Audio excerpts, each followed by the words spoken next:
Hello, my name is Lucas, this is a bit of lit, and I'm here to talk about Geoffrey Chaucer's Canterbury Tales, which was written by Geoffrey Chaucer, edited, introduced, and translated by Peter G. Beadler. He also only selected some of the stories, so I didn't get all of them. I guess I just got the most popular ones. But it's also building off of an earlier edition by A. Kent Hyatt and Constance Hyatt. I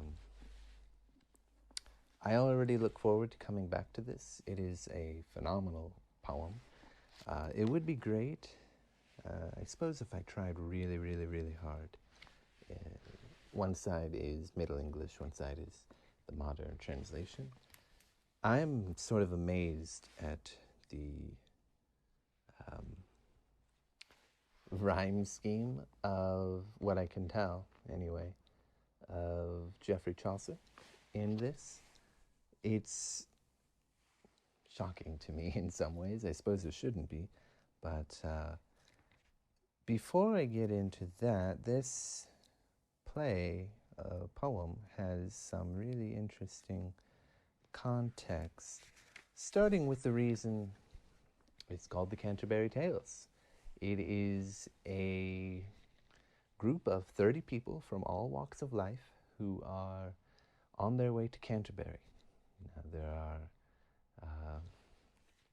reeves, there's a knight, there's a reeve, there's a miller, there's a wife from Bath, a wife of Bath, and we've got a merchant and a franklin, I believe. And I didn't actually get all of the stories in this. There were selections made. A pardoner as well. What are the other ones? A shipman, and I believe there was one more I had, a prioress. But there are others. The notes for each talk about a cook. I believe there's also a physician. I'm not too sure why some of these were left out, but the reason all these people are together is to go to Canterbury, which is the place where Thomas Beckett, a priest from centuries before, had died at the request of the king. Sort of. It's a bit unclear as to what exactly happened. Apparently, he didn't mean for it to happen. But Thomas Beckett was chosen by this king as a friend to be in charge of the church there so that they could rule together. But they had some serious issues with each other and conflicts about basically should civil courts settle these kind of arrangements, or should ecclesiastical courts settle that?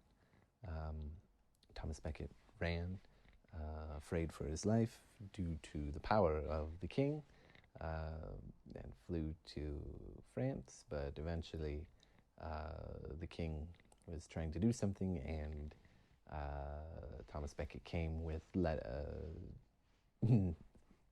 letters from the Pope, to stop that. And the king said, "Will no one rid me of this troublesome priest?" And 4 knights took it upon themselves to take him out of commission. Because of this, he's seen as a martyr, and because Canterbury was already sort of on the path for the land route to France, is already a sort of popular place. This added to that, and it became a very famous pilgrimage, where even Thomas Beckett was a saint. Anyway, there's also some other context. This Black Prince from the 100 Years' War, called that from Le Prince Noir. The French called him that. And of course, we've got Richard II from this time, and the English Rising, very large-scale protest that initiated from attacks, and has some influence from the Black Death. There's all kinds of different elements converging to shape Geoffrey Chaucer's story, to bring all these people together. These 30 people that are coming together, if I could finally get to that, that have come together, they're in Southwark, I believe, London, and yeah, they're on their way. They're all sort of in an inn, and the innkeeper decides to join these people, and he suggests that they all tell 4 stories each, 2 on the way there and 2 on the way back, to keep themselves entertained. And so all these people tell stories. Now, Geoffrey Chaucer never finished writing all of these stories, which is unfortunate, because what I was able to read from the selected tales was just a real delight. You know, the Knight's Tale has romance and fate and a lot of drama, and is really sort of romantic in a lot of ways, and heroic and very interesting, very fun to read about these 2 Athenians who fall in love with this woman and have very different fates. One gets banished, and, you know, it's a very dramatic story. But then, of course, we've got these lowbrow humor stories, like the Miller's story,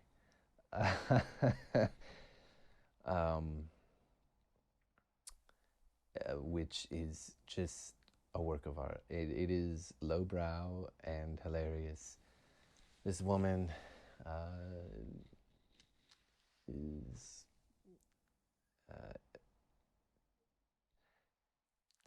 is married, but seeing another guy, and they keep making excuses to see each other and tricking this guy, and there's some inappropriate things that happen in there. The Reeve feels offended by this story, so he tells the story to get back at the Miller. And that is another thing that's really amazing about the stories in here. Not all of the stories have a kind of introduction, but you get to, you really get a sense of who these people are. The stories that they tell really fit their personalities or their job descriptions. You know, the knight tells a story very well befitting of him. There's conquering, there's sort of romantic ideals and fate and soldiers and this kind of stuff, and war. The Wife of Bath tells an excellent story dealing with women and their place in society and that kind of thing. And then, of course, with the Miller telling this lowbrow kind of thing, the way he's described and the way you see him and how he talks, the register of all of the characters is quite different.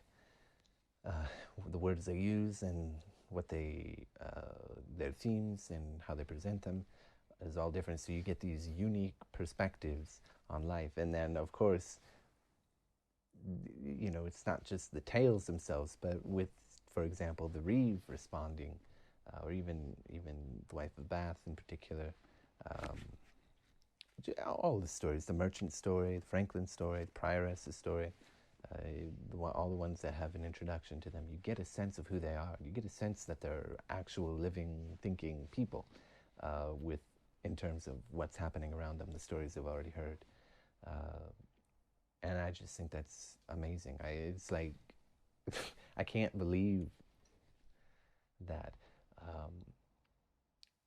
It's just mind-blowing. It does remind me of, in some ways, and it does mention this in the notes, Giovanni Boccaccio's The Decameron, which is these, I believe, Florentine elites, basically, trying to escape the Black Death, and they're going outside of the city, and they all tell 10 tales each. A little bit different. I feel like in this you don't get as much personality in the storytellers themselves, but with this, the people tell the stories are rich, and the people telling the stories are even richer. And it really feels like you're, on the journey with them to Canterbury to say some prayers to the holy martyr-saint Thomas Beckett, I guess. I highly recommend it. I am looking forward to reading this again and trying to track down the stories that were not in here. Yeah, I would love to just return to some of these stories individually, and I might very well do that, actually, because it's just a delight. I love this work, and I recommend it. So thank you.